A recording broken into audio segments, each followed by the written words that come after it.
Hi everyone. So today we are on the day 17 of this tarot journey and I hope you all are enjoying. आपको भी मज़ा आ रहा है जितना मुझे मज़ा आ रहा है.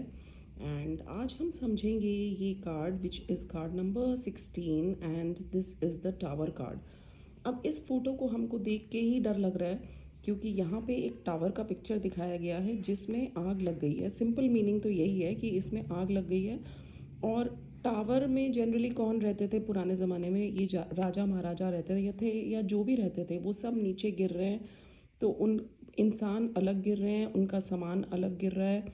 अब चाहे क्राउन हो या कुछ भी हो, जब आग लगती है तो सब कुछ वो निगल जाती है. आग सब कुछ ख़त्म कर देती है, तबाही लाती है and it finishes of everything.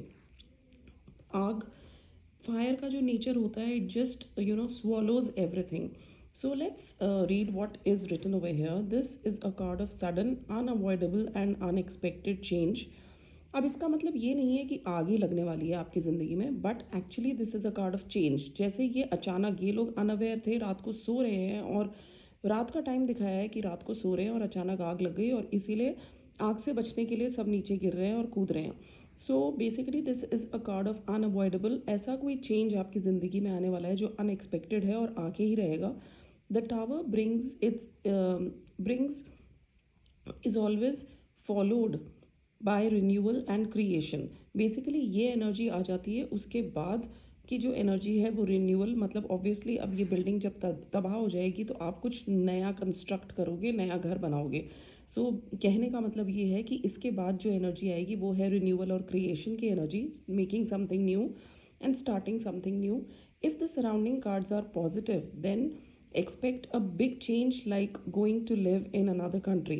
Like अगर इसके जैसे आपने 3 कार्ड रीडिंग की है और उसमें ये एक कार्ड आता है तो इसका मतलब ये इतना नेगेटिव नहीं है. बट अगर ये कार्ड आता है और इसके साथ जो 2 कार्ड्स हैं वो अगर नेगेटिव है तो something negative change is going to come.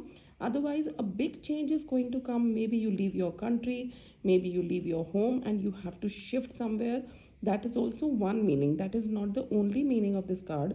But basically, this is not a very positive card because it is a card of sudden changes, destruction, tragedy and negative influences इतने ज़्यादा हैं पर हम निकल ही नहीं पा रहे हैं उससे. इसलिए हमको एक हमारी लाइफ में एक अनचाहा स्टॉर्म ज़रूर आता है और सच्चाई रिवील हो जाती है और बेसिकली अनएक्सपेक्टेड चेंजेस हमारी लाइफ में आ जाता है.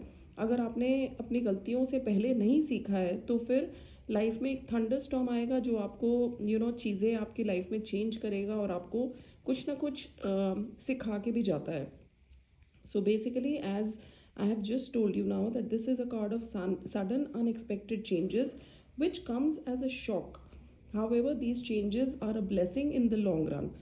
लॉन्ग रन के लिए तो वो ब्लेसिंग होगा बट एक बार ऑब्वियसली जब शॉक लगता है या कोई दुख आता है ज़िंदगी में तो हमको बहुत बुरा लगता है और वो सडन भी होता है. So the tower basically over here, the ये जो टावर है ये basically it stands for security. Status is hit by a thunderbolt causing a woman and man to fall. तो कहीं ना कहीं हो सकता है कि कोई रेप्यूटेशन भी रेप्यूटेशन में भी कोई डिस्टर्बेंस आए.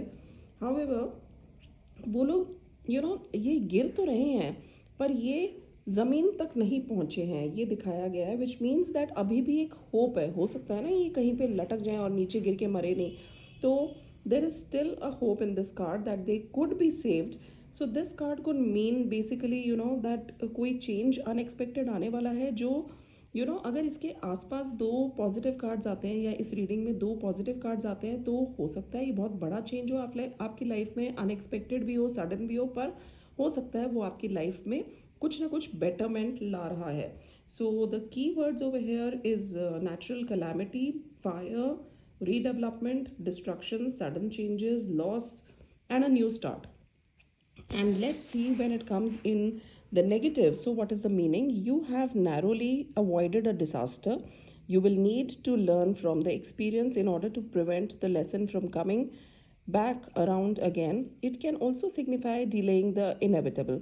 So basically जब बहुत ज़्यादा इस तरह का आग का कार्ड है यानी कि फायर एनर्जी का कार्ड है. So this is connected with the Mars planet and ये एक पर्सनल ट्रांसफॉर्मेशन का कार्ड भी है, and fear of change and averting disaster. कुछ ना कुछ सडन चेंजेस आने वाले हैं, कुछ ना कुछ प्रॉब्लम्स आने वाली है लाइफ में।